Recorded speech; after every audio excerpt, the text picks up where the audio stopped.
आपका स्वागत है। आइए आज हम कक्षा 10वीं गणित विषय के प्रश्न में अंक 21-22 के लिए जो जारी की गई है उसमें अध्याय 2 बहुपद को सरल करेंगे। तो जैसा कि हम जानते हैं ब्लूप्रिंट के आधार पर अध्याय 2 में कुल 5 अंक आवंटित हैं। 1 अंक के 3 प्रश्न और 2 अंक का 1 प्रश्न परीक्षा में पूछा जाना है। तो किस प्रकार के प्रश्न हो सकते हैं, चलिए शुरू करते हैं। इसमें पहला प्रश्न है, सही विकल्प चुनकर हमें लिखना है कोई द्विघात बहुपद ax² धन bx धन c के शून्यक अल्फा और बीटा हो तो अल्फा इंटू बीटा का मान। तो यहाँ पे जब हम इनका गुणांक देखते हैं तो इसका मान होता है c/a के बराबर। और यदि हम द्विघात बहुपद ax² धन bx धन c के शून्यक अल्फा और बीटा हो तो अल्फा धन बीटा का मान होता है, हम जानते हैं -b/a होता है। तो ये इसके आंसर होंगे। इसके बाद यहाँ पे रेखीय बहुपद का शून्यक होगा। तो रेखीय बहुपद को इस तरीके से आप सरल कर सकते हैं। यहाँ पे यदि हम ax धन b बराबर 0 लिखते हैं तो पक्षांतर करेंगे b का, तो यहाँ पे होगा -b और x बराबर हो जाएगा -b/a के बराबर। तो इस तरीके से इसका जो ऑप्शन है वह c सही होगा। अब चलिए प्रश्न क्रमांक 4 देखते हैं, जिसके शून्यक होंगे बताना है। तो यहाँ पे x² 3 के शून्यक बताना है। तो यहाँ पे हम x² बराबर 3 पक्षांतर कर दे 3 का, और यहाँ से हम यदि वर्ग हटाते हैं तो यहाँ पे करनी लग जाएगा, धन ऋण करनी 3। तो इस तरीके से इसका जो आंसर होगा वह होगा ए, पहला ऑप्शन।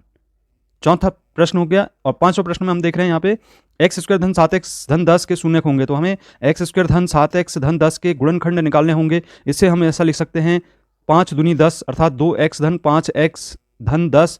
अब यहाँ पे इनकी जोड़ी बना ले हम, तो यहाँ से x उभयनिष्ठ ले लेंगे तो x धन 2 बचेगा, और यहाँ से हम 5 उभयनिष्ठ ले लेंगे धन 5, तो यहाँ पे बचेगा x धन 2। तो इस तरीके से x धन 2 एक कोष्टक में हो गया और दूसरे कोष्टक में हो गया x धन 5।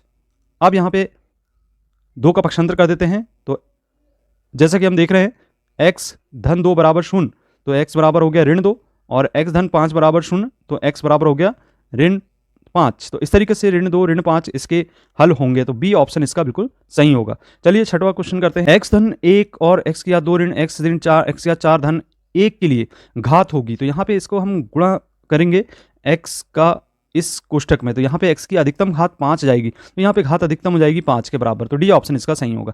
अब इसके बाद हम सातवां प्रश्न देखते हैं। यदि द्विघात बहुपद के शून्यक ऋण 3 4 हों तो द्विघात बहुपद होगा।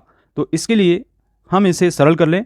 तो यहाँ पर यदि हम सूत्र का उपयोग करें तो यहाँ पे एक सूत्र होता है x² ऋण अल्फा धन बीटा इंटू x धन अल्फा इंटू बीटा, एक बहुपद का सूत्र हो गया। तो बहुपद बनाने के लिए हम इसका उपयोग करते हैं। तो यहाँ पे x² हो जाएगा, और अल्फा का मान ऋण 3 है और बीटा का मान धन 4 के बराबर है। और इस तरीके से यहाँ पे अल्फा इंटू बीटा अर्थात 3 गुणित 4 ऋण 3 गुणित 4। तो इस तरीके से इसको सरल कर लेंगे, और यहाँ प्राप्त होगा हमें 4 में से 3 गया 1x, और यहाँ पे ऋण 12। इस तरीके से पहला ऑप्शन, जैसा कि हम देख रहे हैं, इसमें पहला ऑप्शन बिल्कुल सही होगा। अब चलिए आठवां क्वेश्चन देखते हैं। किसी बहुपद के कुल शून्यक उस बहुपद के आरेख के निम्नलिखित पर प्रतिच्छेदन के कुल बिंदुओं की संख्या के बराबर होते हैं। तो यहाँ पे इसका आंसर आएगा x अक्ष पर। तो ये x अक्ष पर पहला ऑप्शन इसका सही होगा। अब आइए रिक्त स्थानों की पूर्ति करने वाले क्वेश्चन देखते हैं। रेखीय बहुपद ax धन b का शून्यक है। तो यहाँ पे हम अभी ऊपर आपको बताया कि पक्षांतर करने पर x का जो मान आया है वह आया है ऋण b/a के बराबर। तो यहाँ पे हो जाएगा ऋण b/a। दूसरा, दो बहुपद का गुणनफल एक खालिस्तान होता है, तो इसका सही आंसर आएगा बहुपद होता है। तीसरा लिखेंगे हम यहाँ पे x² धन 4x धन 8 के शून्यकों का योग है। तो यहाँ पे शून्यकों का योग ज्ञात करना है। तो शून्यक का योग ज्ञात करने के लिए सूत्र का उपयोग करते हैं, अल्फा धन बीटा बराबर ऋण b/a। अब यहाँ से मान निकालना होगा। तो b का मान जैसा कि हम देख रहे हैं 4 के बराबर है, और a का मान है 1, तो ऋण 4 इसका शून्यक का योग प्राप्त हो जाएगा। चौथा क्वेश्चन देखते हैं। यहाँ पे x² धन 4x धन 8 के शून्यकों का गुणनफल। तो इसमें हम ABC के मान देख रहे हैं, a का मान 1, b का मान 4 और c का मान 8 है। तो अल्फा इंटू बीटा अर्थात शून्यकों का जो गुणनफल है वो c/a के बराबर होता है। c का मान है 8 और 1 इसका मान है, तो 8/1 अर्थात इसका मान होगा 8 के बराबर। तो इस तरीके से गुणनफल होगा 8।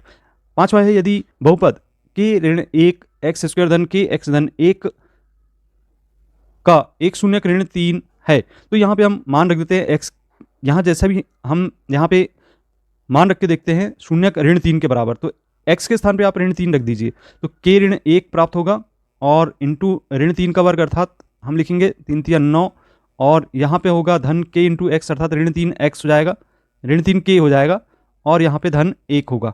अब इसे सरल कर लें तो 9k ऋण 9 और ऋण 3k धन 1। आप इसे और सरल कर दे तो 9 में से 3 घटाए 6 के बचेगा, और 9 में से 1 घटाएंगे तो यहाँ पे 8 बचेगा।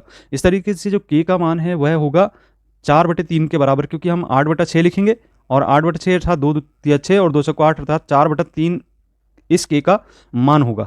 सत्य एवं असत्य वाले प्रश्नों को देखते हैं। पहला प्रश्न है जैसे कि बीजी व्यंजक x² ऋण 2 करणी x धन 7 बहुपद नहीं है, तो यहाँ पे बिल्कुल यह कथन सत्य होगा। दूसरा है शून्य बहुपद की घात शून्य होती है, तो यह कथन असत्य होगा। तीसरा है शून्य बहुपद की घात अपरिभाषित है, तो यह कथन सत्य होगा। और चौथा है n घात वाले बहुपद के अधिकतम n शून्यक हो सकते हैं, तो यह कथन भी सत्य ही होगा।